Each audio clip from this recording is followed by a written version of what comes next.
What happens when a country decides a movie tells a truth it is not ready to face? Some films break rules, some break records, and some break the stories a nation tells about itself. In the middle of the 20th century, a handful of World War II movies pushed too far, revealed too much, or simply made the wrong people uncomfortable. And while governments tried to hide them, the films survived. If you think you have seen everything about that era, wait until you see what they tried to erase. Number 12. Rome Open City, 1945. Rome Open City arrived like a shockwave. Italian audiences in the mid-1940s expected patriotism and tidy stories about hardship. What Roberto Rossellini delivered instead looked almost too real.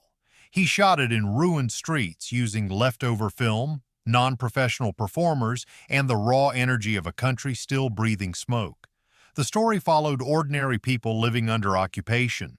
No glamour, no smooth edges, and no heroic speeches.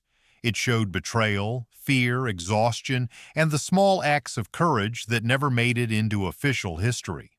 When it premiered, Italian officials panicked. The nation was trying to rebuild its reputation. They wanted unity, not reminders of mistakes and suffering. The movie's realism made some leaders feel exposed. They worried the story would reopen wounds they were not ready to acknowledge. Parts of the film were temporarily blocked, criticized heavily, or pushed out of public screenings. The discomfort was understandable.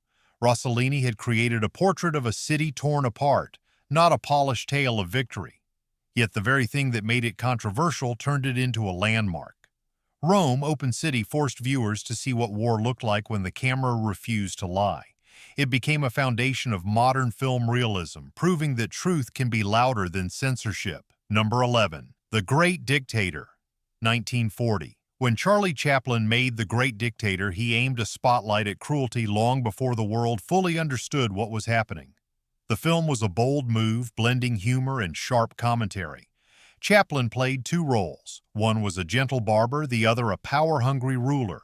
Through his performance, he exposed the danger of leaders who thrive on fear.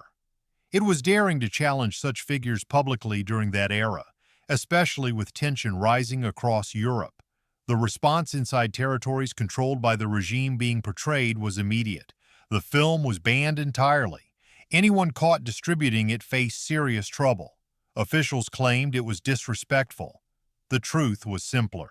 The movie showed something they wanted hidden: the absurdity and insecurity behind cruel leadership. Chaplin's mocking tone undercut the image of strength those leaders depended on. Outside those borders, the film sparked conversation. Some countries hesitated to show it because they feared diplomatic backlash. Others embraced it as a warning.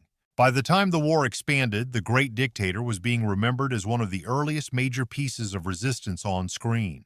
The ban only made the film stronger. It grew into a symbol of courage, a reminder that sometimes a joke can reveal more truth than a speech. Chaplin's message still echoes. When humor exposes fear, power starts to crumble. Number 10. Life and Death of Colonel Blimp, 1943. Life and Death of Colonel Blimp was supposed to be a thoughtful portrait of a British officer living through several decades of change. Instead, it became the center of a political storm. Directed by Michael Powell and Emmerich Pressburger, the film dared to show a British military figure as human. Not flawless, not always right, and not always ready for the brutal modern world. It also included a sympathetic German character, which did not sit well with officials in the middle of a global conflict. Winston Churchill himself felt the film could weaken morale. He feared British audiences would misunderstand its message. He believed the film made the officer class appear outdated and too gentle at a time when toughness was expected. The result was swift. The government tried to restrict the production, blocked certain cooperation, and discouraged its release. In some areas, it was withheld or heavily criticized, creating an atmosphere that felt like an unofficial ban.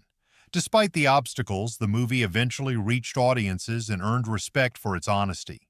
It asked uncomfortable questions about tradition, pride, and the cost of clinging to old values. The ban attempts only highlighted how rare it was to see a war film that painted both sides with nuance. Colonel Blimp remains a reminder that sometimes the most controversial stories are the ones that dare to show people as they truly are, not as nations want them to appear. Number 9.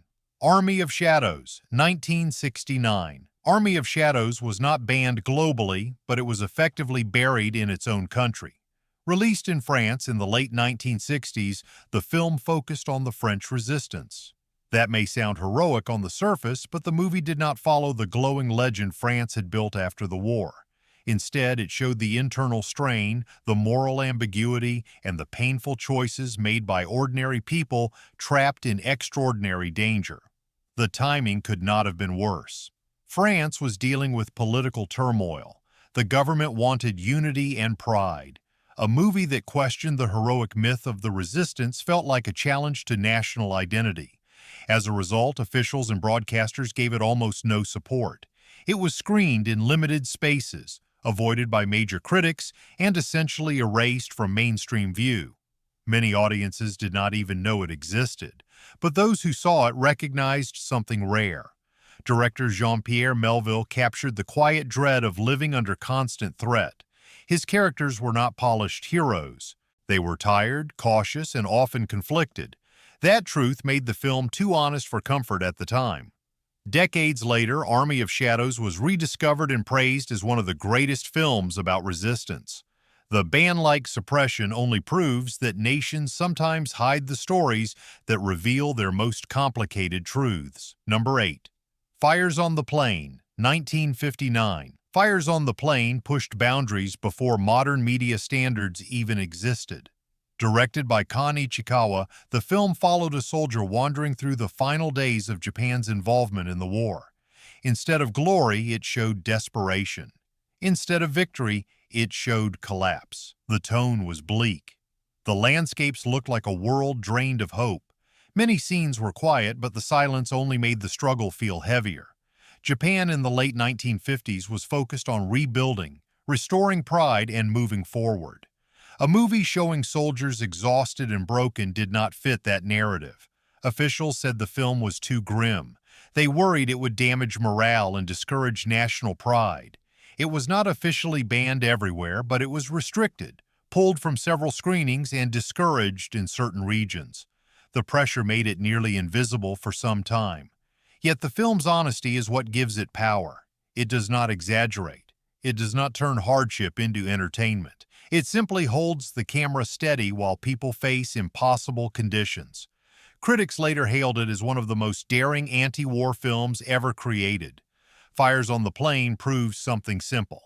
Not every story is meant to inspire. Some are meant to remind. And this one reminded the world that the cost of war is not measured in victories, but in lives worn down to the edge of survival. Number 7. The Burmese Harp. 1956. The Burmese Harp looked gentle on the surface, almost peaceful. A young soldier, a quiet landscape, and a simple musical instrument guiding him through the end of the conflict. But underneath that calm exterior was a message Japan was not ready to discuss. The film showed the emotional collapse that followed surrender. It followed a soldier who could not return home because he could not face the truth of what he had witnessed. He chose compassion, reflection, and the difficult task of honoring those who never returned. Post-war Japan wanted stories about renewal, stories that reassured families that their sacrifices meant something. This film did the opposite. It asked viewers to consider grief, accountability, and the heavy weight left behind after the fighting stopped. Officials believed it encouraged sadness at a time when the country was pushing for optimism. They worried that audiences would see the film as questioning national pride. Because of this, it faced restrictions, pushback, and delayed exposure in several regions. The reaction proved its power. The Burmese Harp did not use dramatic battles or grand speeches. It used quiet moments. A man walking alone, a melody drifting across empty fields. Those choices made the message stronger. The film gently peeled back layers of emotion many people had tried to bury, and that honesty was exactly why some wanted it hidden. Number 6. The Painted Bird, 2019. The Painted Bird arrived as one of the most talked about films of its decade, and almost immediately controversy followed. Based on a novel set during the Second World War, the story follows a child wandering through the countryside, passing through village after village as the conflict reshapes every corner of life. The movie uses long, quiet shots that feel almost frozen, pulling the viewer into a world where safety is uncertain and kindness is rare. It is not a fast film. It is a slow, haunting walk through a fractured landscape. When it premiered at festivals, many viewers were stunned by its stark honesty and the emotional intensity of its imagery. Several countries reacted quickly. Some theaters removed it from their schedules. Certain regions halted screenings after audiences reported discomfort with the film's bleak world. The bans were never about politics. They were about tone. Officials felt the movie was too heavy, too unfiltered, and too close to the emotional truth of wartime for general audiences. It simply asked viewers to sit with pain instead of looking away. Yet the film earned global attention because it did something rare. It showed the war not through famous battles or leaders, but through the eyes of a child trying to understand a world that no longer felt familiar. The Painted Bird became a reminder that some of the most powerful stories are the ones that echo long after the screen goes dark. Number 5. Grave of the Fireflies, 1988. Grave of the Fireflies is often remembered as one of the most emotional animated films ever made. But when it first emerged in Japan, it created a wave of discomfort. The film follows two children trying to survive during the final months of the conflict. There are no big moments, no grand speeches, just the painful day-to-day struggle of trying to stay alive in a world falling apart. Director Isao Takahata used gentle animation to highlight harsh truths. Japan in the 1980s was a thriving, forward-looking society. Many leaders preferred entertainment that looked ahead, not backward. Grave of the Fireflies forced viewers to confront the suffering of civilians, especially children. It reminded audiences of the human cost often left out of historical summaries. Televised screenings became rare. Networks worried that the emotional intensity would upset younger viewers and stir debates political leaders preferred to avoid. At several points, it was quietly removed from schedules or shown only late at night. But the movie's impact never faded. Over time, it became a symbol of empathy and remembrance. The animation did not soften the reality. If anything, it made the message stronger by showing that even simple drawings can speak louder than traditional storytelling. Grave of the Fireflies remains an essential lesson about compassion, reminding viewers that behind every major event are ordinary people whose stories deserve to be heard. Number 4. The Battle of Algiers, 1966. The Battle of Algiers shook France to its core. Although not strictly a World War II film, it directly addressed the colonial consequences and the lingering scars left by earlier conflicts.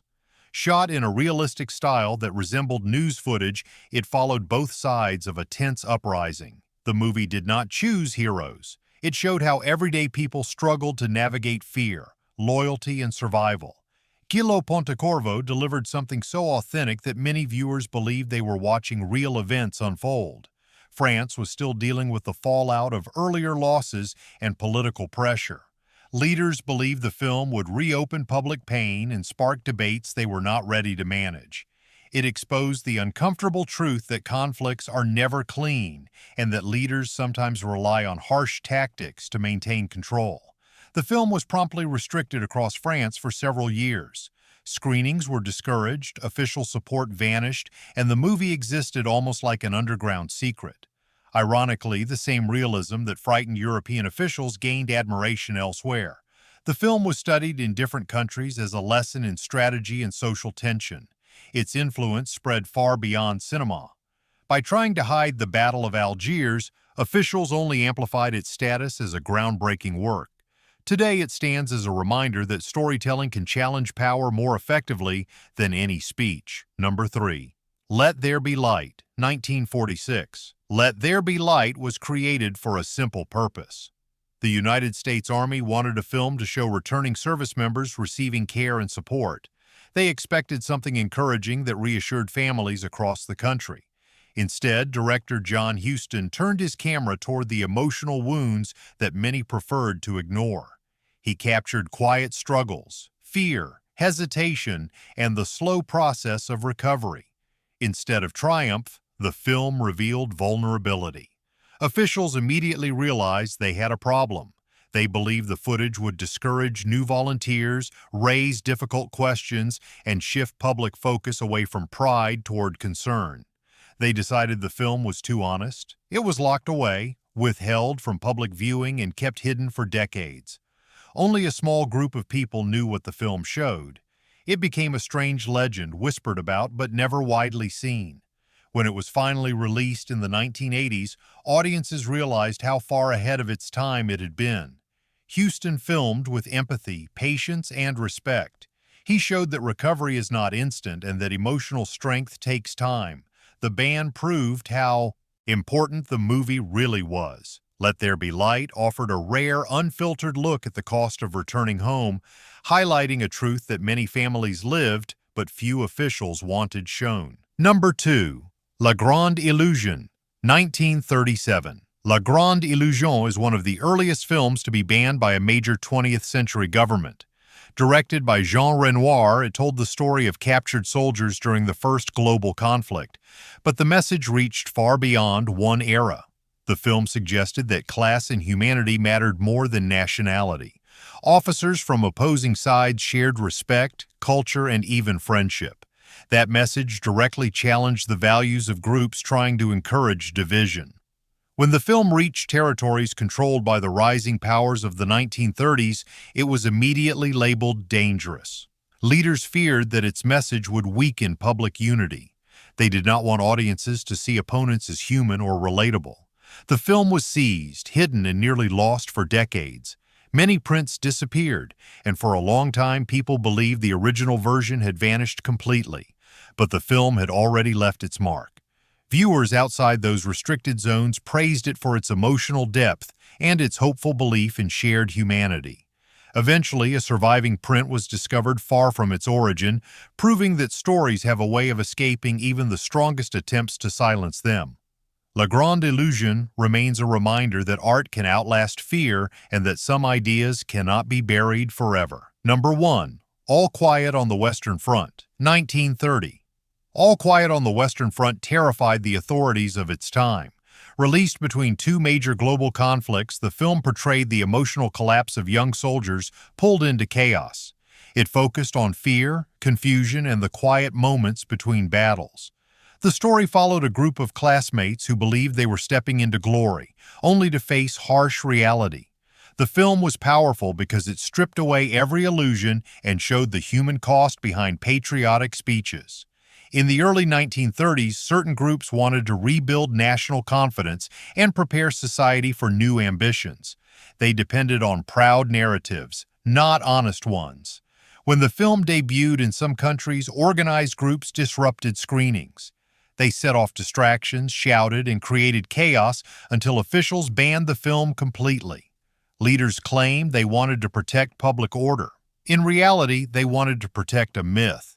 Despite the bans, All Quiet on the Western Front grew into a global touchstone.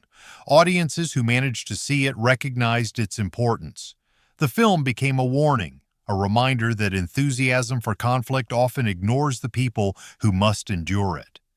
Even today, it remains one of the most influential pieces of cinema, proving that truth tends to rise no matter how hard anyone tries to silence it. Every era tries to hide something, but films like these keep pulling the curtain back. They survive bans, restrictions, and decades of silence, yet their messages remain as sharp as ever. If you found this journey eye-opening, share your thoughts below. Which of these films surprised you the most? Make sure to like, subscribe, and stay connected. There are always more hidden stories waiting just beyond the ones we are told.